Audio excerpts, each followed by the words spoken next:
Guys, there is cannibalism, there is incest, there is sodomy. Oh, wow. I didn't know it was like that. Oh, man. This isn't Shocker. Not at all.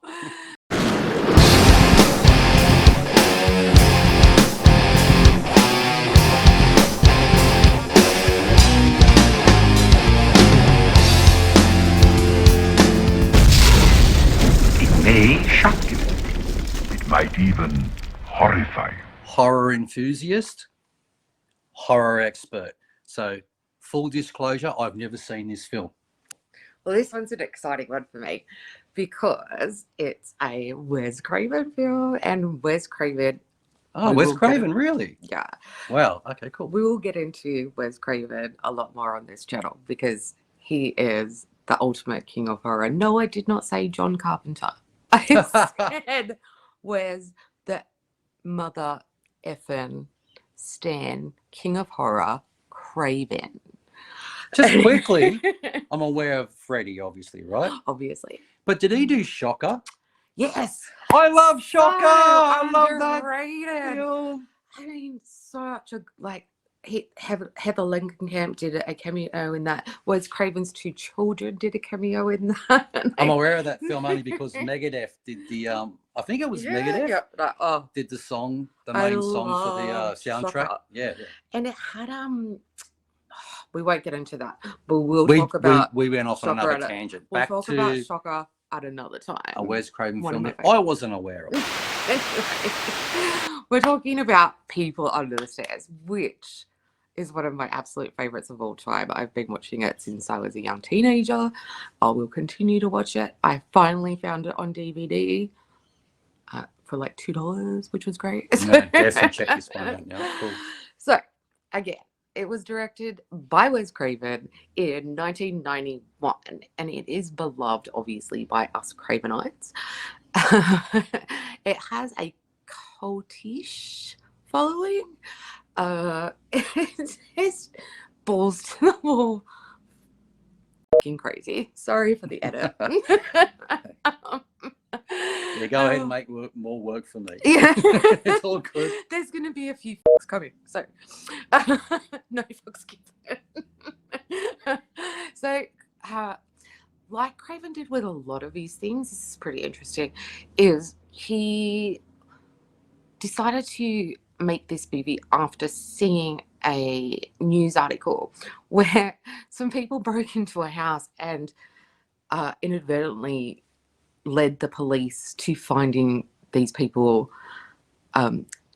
holding their children under Let me the guess. stairs. Under the stairs? I just thought I'd take a stab. So he decided to do a movie about it. Of course. Right. Yeah, we'll get into how Craven made his movies and how he got into ideas about it again later. So let's get on with this because we are going off on the ADHD tangents. It's weird as feck. I'm saying this for my editor because I appreciate it. Thank you. because I swear like a sailor. But many years ago, I watched Almost Famous, another brilliant movie. And Love that film. she yells at him, the daughter, Zoe Deschanel, yells at her mother, "Feck you." And I've Ever since always then. said feck There since you then. go. So from now on, there'll be a lot of fecking. This was one of the movies that Wes Craven was actually given full creative control over, which is super exciting for me and everyone else because it has his DNA all over it. Guys, there is cannibalism, there is incest, there is sodomy. Oh, wow. I didn't know it was like that. Oh, man. This isn't Shocker. Not at all. Man, dudes be running around in a gimp mask and suits. Their tongues cut out. It's crazy.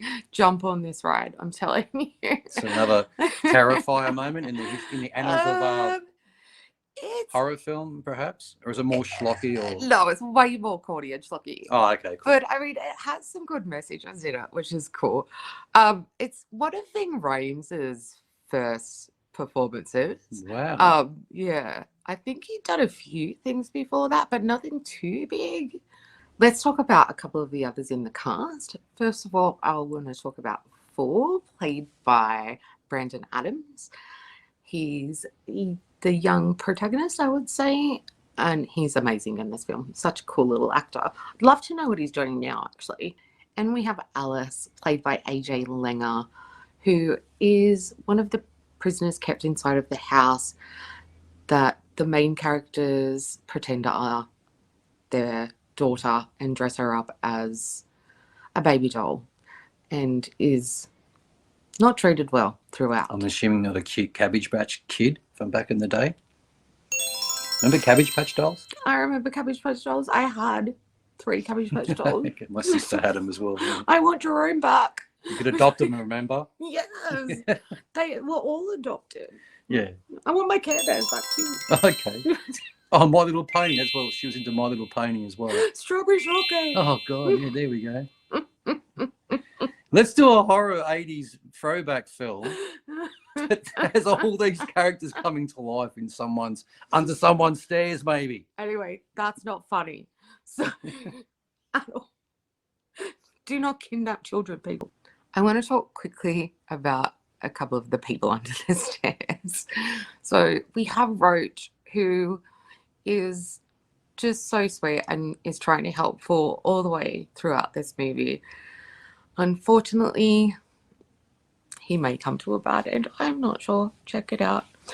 But then we also have one of the people under the stairs who is also trying to help Paul throughout this process. And there is a reason why I'm called Horror Hailey, guys. So you can pretty much guarantee that the killer in the movie is the guy or girl that I am attracted to. Ask my friend. Ask my doctors. I've never seen this film, so I have no idea what you're talking about.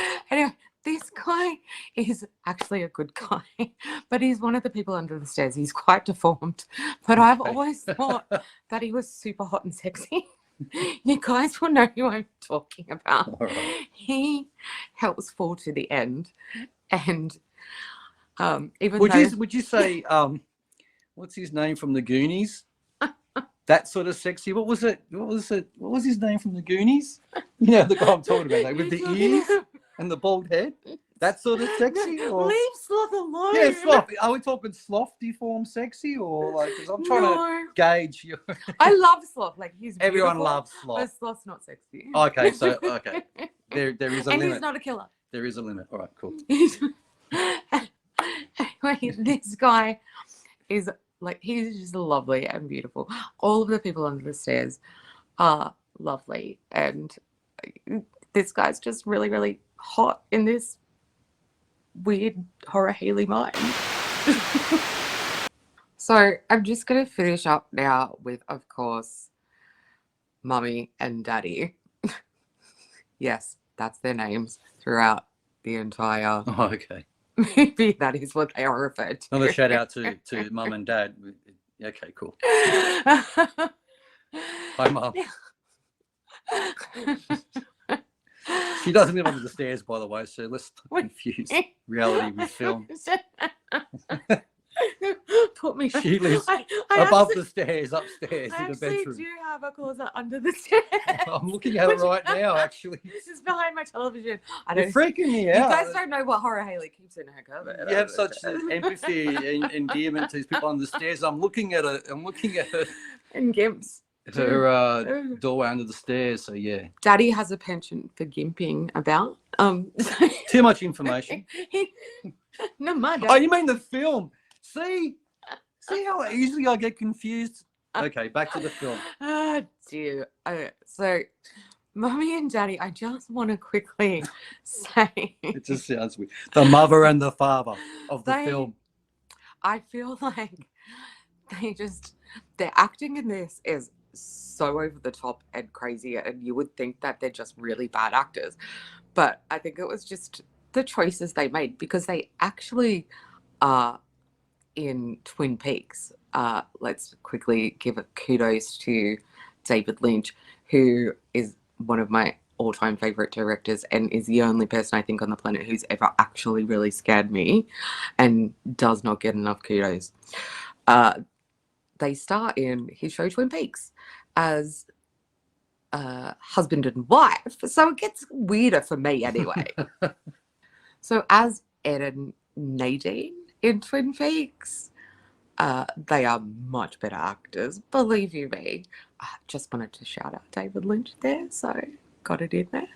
Anyway, 1, 2, 3. Metal is horror and horror is metal. We warned you.